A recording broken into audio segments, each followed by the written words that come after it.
अस्सलामुअलैकुम, बोलिस खुशामदीद। मैं हूँ शर्जील अरशद। मैं हूँ आपके साथ रमशाद साजिद। हेडलाइंस आप जान चुके हैं। बुलेटिन का आगाज़ करेंगे इस अहम खबर से। भारत ऑपरेशन सिंदूर के दौरान अपने मुकर्रर करदा फौजी अहदाफ हासिल करने में नाकाम रहा। भारत को एटमी रियासत के खिलाफ इश्तियाल अंगेज़ी के मुमकिन तबाहकुन नताइज का इदराक नहीं। किसी भी मुहिम जोई का बगैर किसी हिचकिचाहट के फौरी और मुंह तोड़ जवाब दिया जाएगा। फील्ड मार्शल का भारत को सख्त और दो टोक पैगाम। फील्ड मार्शल आसिम मुनीर का नेशनल डिफेंस यूनिवर्सिटी इस्लामाबाद का दौरा। नेशनल सिक्योरिटी एंड वर्क्स करने वाले मुसल्लह फ़ौज के फारग तहसील अफसरान से खिताब किया। फील्ड मार्शल ने जंग के बदलते हुए किरदार पर रोशनी डाली। जंग के बदलते तकाज़ों, हाइब्रिड ख़तरात और पेशावराना तैयारी की अहमियत पर भी जोर दिया। फील्ड मार्शल आसिम मुनीर का नेशनल डिफेंस यूनिवर्सिटी का दौरा। पाकिस्तान के दिफा को नाकाबिले तस्खीर करार दिया। भारत की जानिब से किसी भी जारहियत या मुहिम जोई पर फौरी मुंह तोड़ जवाब देने का अज़्म। नेशनल डिफेंस यूनिवर्सिटी इस्लामाबाद में national security and war course के शुरका से खिताब में फील्ड मार्शल सैयद आसिम मुनीर ने जंग के बदलते किरदार, हाइब्रिड और गैर रिवायती खतरात से निमटने के लिए इदारा जाती महारत और जहनी तैयारी पर जोर दिया। उन्होंने कहा कि भारत ऑपरेशन सिंदूर में अपने मकासद हासिल करने में नाकाम रहा। नाकामी छुपाने के लिए बेबुनियाद तौजीहात दे रहा है जो उसकी स्ट्रेटेजिक कमजोरी को जाहिर करती हैं। फील्ड मार्शल ने कहा कि जंगें नारेबाजी या दरामदी असलहे से नहीं बल्कि कौमी अज़्म, इदारा जाती मजबूती और पेशावराना महारत से जीती जाती हैं। उन्होंने मुसल्लह अफवाज की सलाहियतों पर मुकम्मल एतमाद का इजहार करते हुए अफसरान को दयानतदारी और कौम से वफादारी का दर्स दिया। फील्ड मार्शल आसिम मुनीर ने भारत को एक बार फिर दो टोक और जोरदार जवाब दिया है। बोल से गुफ्तगू में अपने तस्वीर पेश करते हुए brigadier retired Nadir Mir, major retired Meesam Raza Awan समेत अहमद हसन अल अरबी और अलीजा शाफ ने फील्ड मार्शल का पैगाम भारत के लिए सबक करार दिया। आइंदा भी भारत की हर जारहियत को नाकाम बनाया जाएगा। हम तो अमन चाहते हैं पाकिस्तान में। आपने देखा पाकिस्तान की पॉलिसीज फॉर पीस, लेकिन भारत तो नहीं चाहता अमन, तो सबको नजर आ रहा है। तो Pakistan has to be prepared to defend itself in all the realms. ये 4 दिन की जंग से पाकिस्तान का जियोपॉलिटिकल स्टेटस इतना ऊंचा बढ़ा है कि दुनिया ने देखा कि पाकिस्तान जो एक छोटा मुल्क था, जो कम वसाइल वाला, उसने अपना भरपूर दिफा किया और भारत को शिकस्त दी और अपना दिफा किया। ये पूरी दुनिया अब जान चुकी है कि भारत के जो नापाक अजाइम थे, जो उन्होंने इल्गाम अटैक के बाद पाकिस्तान के ऊपर मुसल्लत किए, और उसकी बेस भी बताई फील्ड मार्शल साहब ने बड़ा वाज़ेह तौर पे कि इनकी जो नेगेटिव पावर गेम है रीजन में और खिते को बदअमनी की सूरत में रख के और आरएसएस की जो मेंटेलिटी है अखंड भारत की, उसको मुसल्लत करना चाहते हैं पूरी दुनिया के ऊपर। और फील्ड मार्शल साहब ने बड़ा वाज़ेह पैगाम दिया एनडीयू में कि दुनिया में आगे वो मुल्क सरवाइव करेंगे जो अमन और शांति की बात करेंगे। क्लियर मैसेज है पाकिस्तान की आर्मी की लीडरशिप की तरफ से, और ये क्लियरली शो करता है कि इस वक्त इस खित्ते के अंदर सबसे कॉन्फिडेंट आर्मी कौन सी है, कॉन्फिडेंट नेशन कौन सी है। हाफिज साहब का ये जो भी नेशनल डिफेंस यूनिवर्सिटी में खिताब था, उस खिताब में उन्होंने भारत को बहुत बोल्ड, बड़ा क्लियर मैसेज पहुंचा दिया कि अगर दोबारा आपने कोई ऐसी जारहियत करने की कोशिश की तो आपको जो है इससे भी कई गुना ज्यादा जो है वो हजीमत का सामना करना पड़ेगा। ब्राजील में ब्रिक्स सरबराही इजलास में भारत को एक और सिफारती धचका। ब्रिक्स इजलास के एलामिया में पहलगाम वाक़े की मजम्मत मगर पाकिस्तान का नाम नहीं लिया गया। फैटिव क्वाड इत्तेहाद और शंघाई इजलासों में भारत को नाकामी का मुंह देखना पड़ा। ब्रिक्स सरबराही इजलास में पाकिस्तान को पहलगाम वाक़े में मुलव्विस करवाने की भारतीय कोशिश नाकाम हो गई। ब्रिक्स एलामिया भारत की एक और वाज़ेह सिफारती नाकामी साबित हुआ। एलामिया में अल्फाज गैर जानिबदार रखे गए। रूस और चीन के सदर इजलास में शरीक ही नहीं हुए क्योंकि दोनों ही भारतीय बयानिए के हक में नहीं। इससे कबल फैटफ में भी भारतीय कोशिश नाकाम हुई। पाकिस्तान को ग्रे लिस्ट में न डलवाया जा सका। क्वाडा इत्तेहाद के वज़राए खारजा के इजलास में एलामिया में भी भारत को नाकामी का सामना करना पड़ा। क्वाडा एलामिया में पहलगाम वाक़े की मजम्मत तो की गई मगर पाकिस्तान का जिक्र नहीं किया गया। 26 जून को शंघाई ताउन तंजीम इजलास में भी भारत को सुबकी का सामना करना पड़ा। शंघाई ताउन तंजीम के एलामिया में भी भारत की पाकिस्तान मुखालिफ कोशिश कामयाब न हो सकी। पहलगाम वाक़े को पाकिस्तान से जोड़ने पर कोई मुल्क भारत के साथ नहीं खड़ा हुआ। इनके भारत को वार्निंग। चीन ने पाकिस्तान के साथ ताल्लुकात के बारे में भारतीय मीडिया के कयास आराइयां मुस्तरद कर दी हैं। तर्जुमान चीनी दफ्तर खारजा माउनी ने कहा है कि पाकिस्तान और चीन रिवायती दोस्त मुल्क हैं। पाकिस्तान के दरमियान दिफाई ताउन मामूल का हिस्सा है जो किसी तीसरे मुल्क के खिलाफ नहीं। चीन पाकिस्तान और भारत के दरमियान सूरत हाल पर नजर रखे हुए है। चीन पाकिस्तान और भारत के दरमियान डायलॉग और मुशावरत की हिमायत करता है।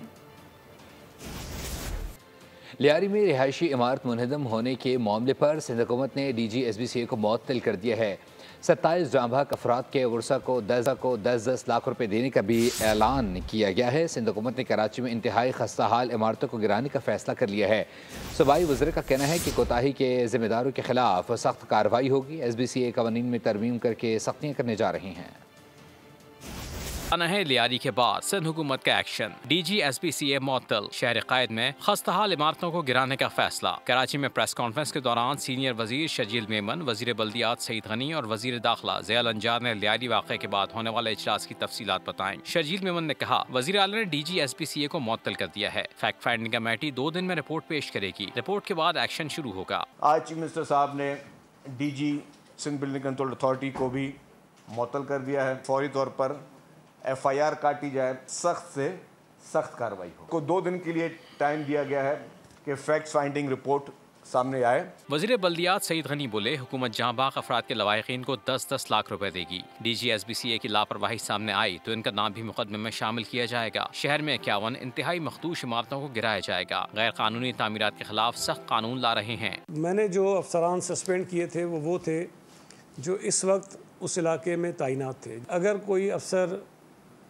शामिल पाया गया, गफलत का मुर्तकिब पाया गया, क्रिमिनल नेगलिजेंस उसकी पाई गई तो वो उस FIR की जद में आएगा और उनके खिलाफ कानूनी कार्रवाई की जाएगी। कमिश्नर कराची को एक और जिम्मेदारी ये दी गई, जो 51 इमारतें इंतहाई खस्ता हैं जिनको गिराया जाना चाहिए, उनकी सारी तफसीलात वो फराहम करेंगे ताकि उन इमारतों को गिराने का काम जो है वो फौरी तौर पर शुरू किया जा सके। वज़ीर दाखिला ज़ियाल अंजार ने कहा, लियारी में बहुत बड़ा सान्या हुआ। मुजरिमाना कोताही में जो भी मुलव्विस हुआ इसके खिलाफ कार्रवाई होगी। गुज़िश्ता हफ्ते लियारी में रिहायशी इमारत मुनहदम होने से 27 अफराद जहाँ भाग हो गए। कराची में 20 ग्रेड के अफसर शामिर खान भुट्टो को नया DGSBCA तैनात कर दिया गया है। चीफ सेक्रेटरी से इनकी तरफ से नोटिफिकेशन भी जारी कर दिया गया। 20 ग्रेड के अफसर इसहाक खोड़ो को लियारी बिल्डिंग हादसा के बाद DGSBCA के ओहदे से हटा दिया गया था। कराची के इलाके लियारी में रिहायशी इमारत ज़मीन बोस होने का वाक़या तकरीबन 60 घंटे बाद रेस्क्यू ऑपरेशन मुकम्मल कर लिया गया। मलबे तले दबी तमाम लाशें निकाल ली गई हैं। अलमनाक हादसे में जाँ बहक अफराद की तादाद 27 हो गई। अफसोसनाक वाक़े में 10 अफराद ज़ख्मी भी हुए। अपडेट करते चले आपके कराची के इलाका लियारी, जहाँ पर गुज़िश्ता दिनों 5 मंजिला इमारत ज़मीन बोस हो गई थी। मलबे तले दबे तमाम लाशें निकाल ली गई हैं, जबकि बताया जा रहा है कि 10 अफराद ज़ख्मी भी हुए हैं। मलबे में से 27 लाशें निकाली गई हैं जिनकी तदफीन भी कर दी गई है, जबकि लवाहिकीन का कहना है कि हमें किसी किस्म की कोई इमदाद ताहाल नहीं की गई। जबकि सिंध हुकूमत की जानिब से तमाम तर शहीद होने वाले अफराद के अहल खाना को 10 लाख रुपये देने का ऐलान किया गया है। कराची के इलाके लियारी बगदादी में 5 मंजिला मखदूश इमारत को गिरने का काम शुरू कर दिया गया है। इस हवाले से मज़ीद जानते हैं नुमाइंदा बोल न्यूज़ खुरम गुजार से। जी खुरम, बताइएगा, मखदूश इमारत को गिराने का काम शुरू कर दिया गया है? बिल्कुल, लियारी में मुनज़्ज़म होने वाली इमारत के अतराफ़ में जो इमारतें वाक़ थीं उसको खाली कराने के लिए SBCA की टेक्निकल टीम और पुलिस यहाँ पर पहुँच चुकी है। जो बिल्डिंग के अतराफ़ में जो मुनज़्ज़म होने वाली बिल्डिंग थी उसके अतराफ़ में जो इमारतें वाक़ हैं उनको भी खाली कराने का सिलसिला शुरू कर दिया गया है। यहाँ के मकीनों की जानिब से एहतजाज भी किया गया। ताहम अब जो है हम देख रहे हैं कि मकीन जो है वो अपना सामान यहाँ से निकाल कर, क्या वजह है? सबसे पहले तो इनका B ब्लॉक गिर चुका है, इसके बराबर में ये 3 मरला है, इनका भी पीछे से डैमेज हो चुका है। तो अभी हमें केडिया वाले तोड़ के दे रहे हैं। अभी हमारे लिए हम तो दुआ करते हैं कि हमें जगह भी दें लोग, तो अभी जगह नहीं दे रहे, अभी तो फ़िलहाल तोड़ने का काम जारी है।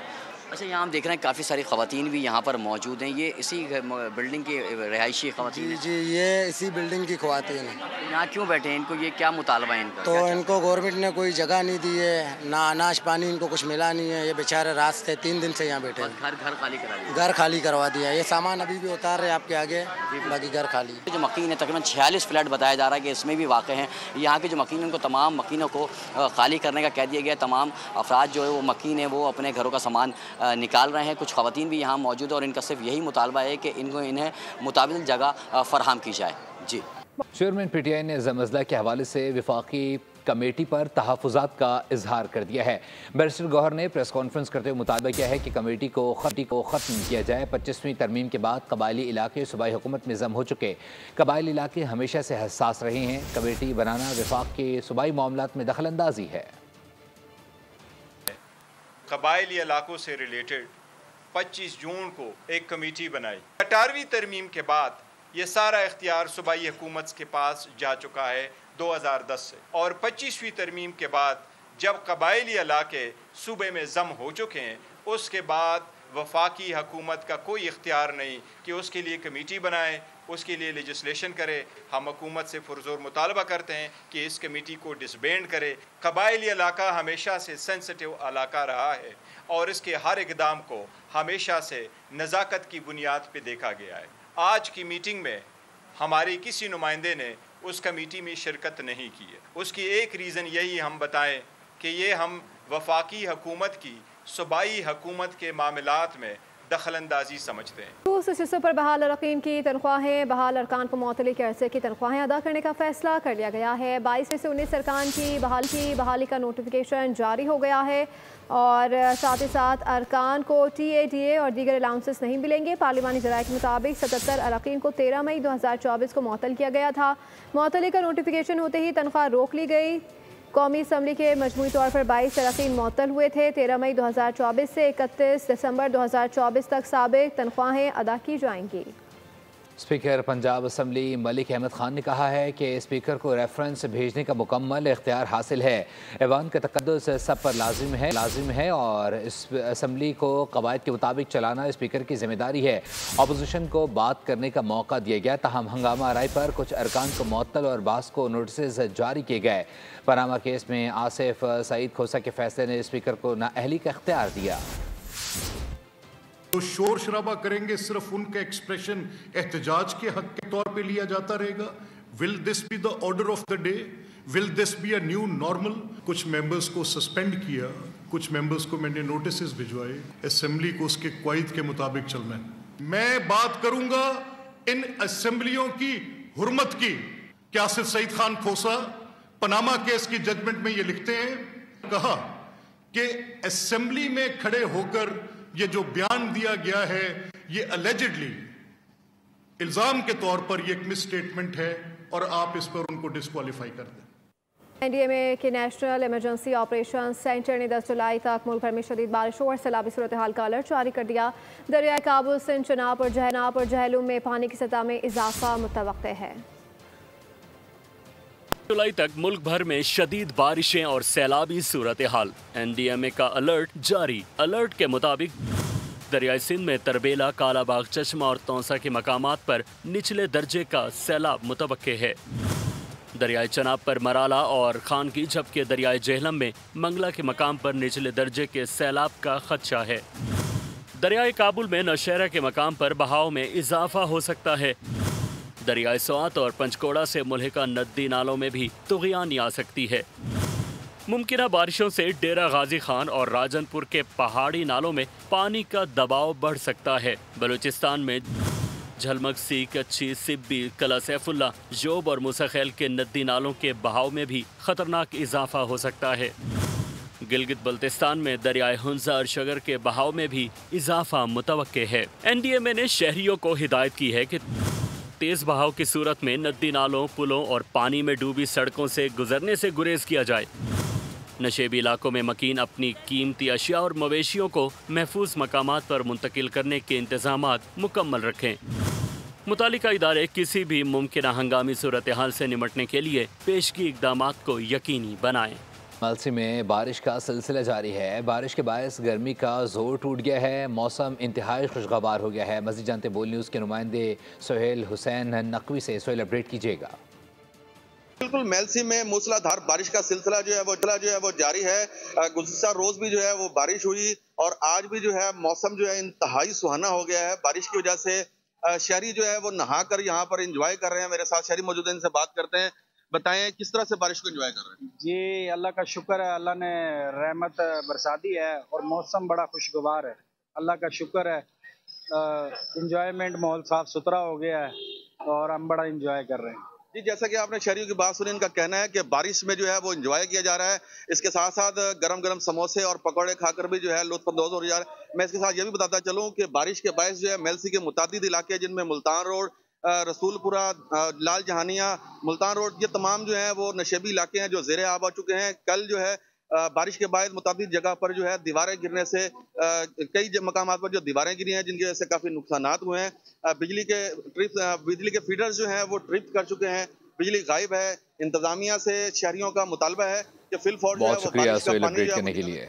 पाकिस्तान स्टॉक एक्सचेंज ने एक और तारीखी संग मील अबूर कर लिया है। पहली बार इंडेक्स से 1,33,000 का हिस्सा अबूर कर गया। कारोबार के इख्तिताम पर 1421 पॉइंट्स का इजाफा रिकॉर्ड किया गया। 100 इंडेक्स से 1,33,370 पॉइंट्स पर बंद हुआ। दौरान ट्रेडिंग की इंडेक्स की बुलंद तरीन सतह 1,33,862 रही। स्टूडियो से फिलहाल के लिए इतना ही। मज़ीद बाखबर रहने के लिए विजिट कर सकते हैं हमारी वेबसाइट boldnews.com। देखते रहिए। सब्सक्राइब करें और बेल दबाएं ताकि कोई खबर रह न जाए।